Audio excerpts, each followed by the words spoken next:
It opened a portal to another world, the overworld!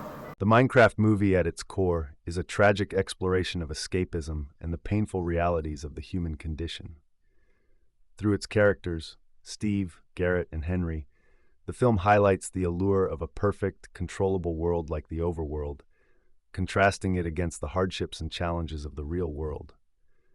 The journey they undertake serves as a metaphor for the desire to escape reality, the consequences of living in a fantasy, and the eventual, reluctant return to face the challenges of everyday life. Ultimately, the movie paints a picture of how alluring escapism can be and how difficult it is to reconcile one's dreams with the harsh truths of existence. So let's start with Steve. Yep, that's me. The only thing missing was my soul. Steve is the character who embodies the most profound desire for escapism. At the start of the movie, Steve is a doorknob salesman stuck in the world of a 9-to-5 job that he clearly finds unfulfilling. What was I doing with my life? His mundane existence offers little excitement, and his career feels far removed from the adventurous dreams of his childhood. This dissatisfaction is not just with his job, but with the overall stagnation of his life in the real world. His desire to escape this reality is so intense that he breaks into a mine to fulfill a childhood fantasy, and this act of defiance against the prison of his regular life sets the stage for his entrance into the overworld. As a child, I yearned for the mines. But it didn't really work out. I grew up.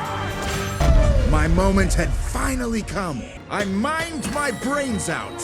When I put those two thingies together, this place blew my mind. In the overworld, Steve finds solace in a world built of blocks, a world where everything is malleable and his creativity can flourish. The overworld represents a blank slate, free from the constraints of reality. This is where he can truly live out his dreams, build his own paradise, and become the person he always wished he could be. The allure of the overworld's boundless possibilities becomes a seductive escape for Steve, and he fully immerses himself in it, ultimately abandoning his former life for this fantasy. Turns out it was the place I'd been looking for my whole life. The more I built, the better I got. Life was perfect.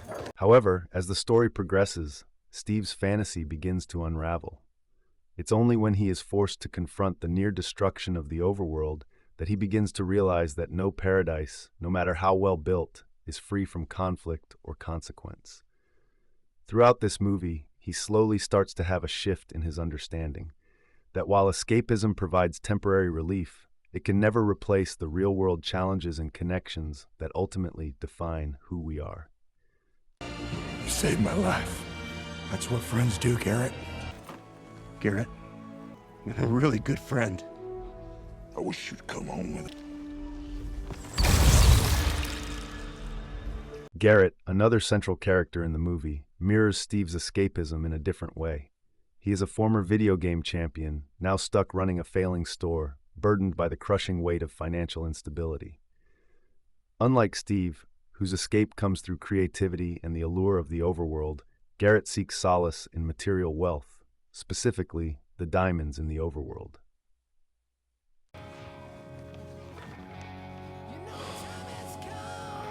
The hometown hero, Garrett the Garbage Man Garrison, for $900. I wouldn't cash that for about 6 months.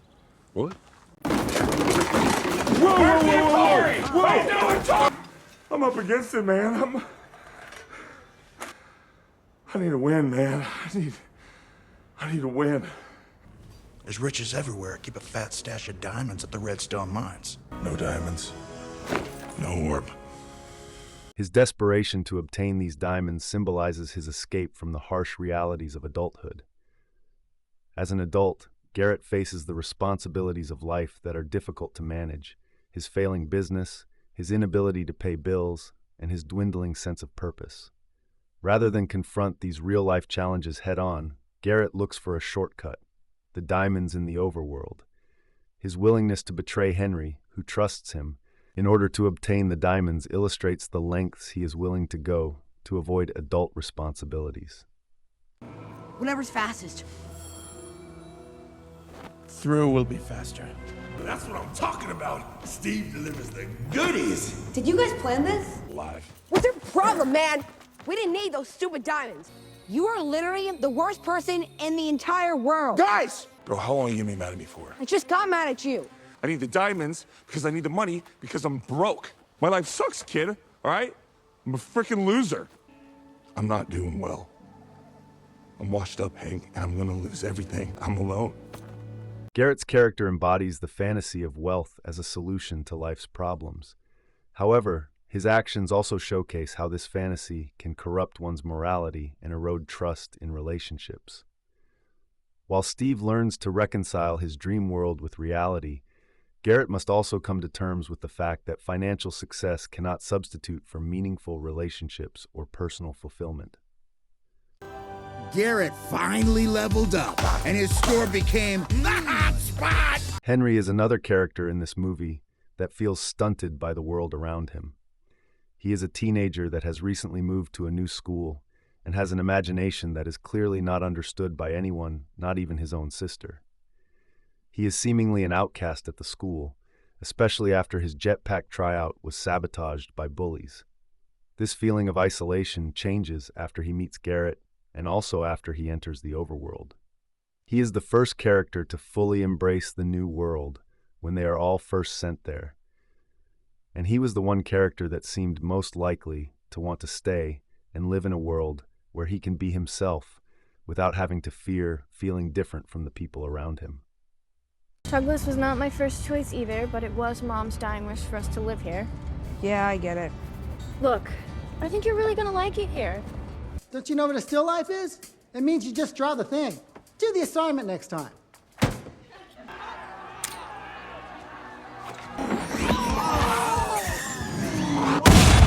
Because I'm done with it. Not a good time to stop! Launcher. Dude, you just took boring junk from the real world to create something amazing. Your brother has a gift, you know that, right? Well, in the real world, things are a little bit different. Creative kids get bullied. Don't I know it? Maybe I belong in this world.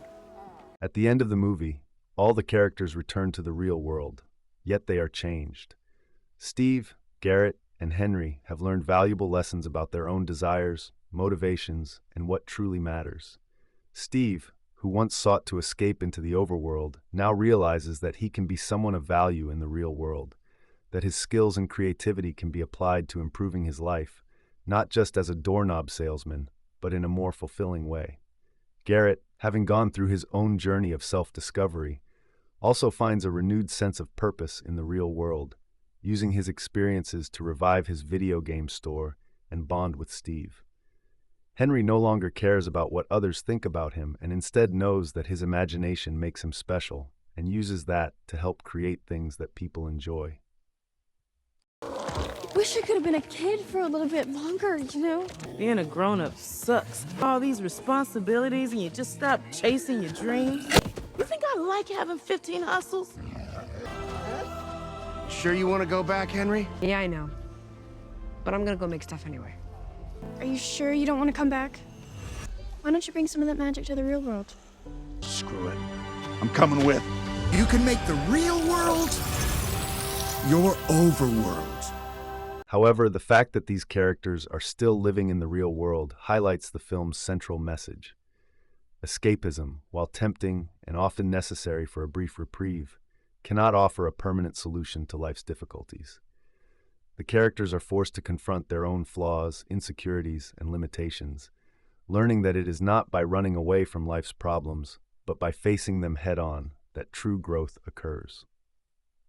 Together, we all joined forces to create the new hit game. Natalie decided to share her new skill set with the real world. Survival mode self-defense. Dawn finally got to ditch her real estate job. Henry? He finally got that jetpack to work. Let me tell you, life is pretty perfect. The Minecraft movie ultimately illustrates the pervasive nature of escapism as a coping mechanism.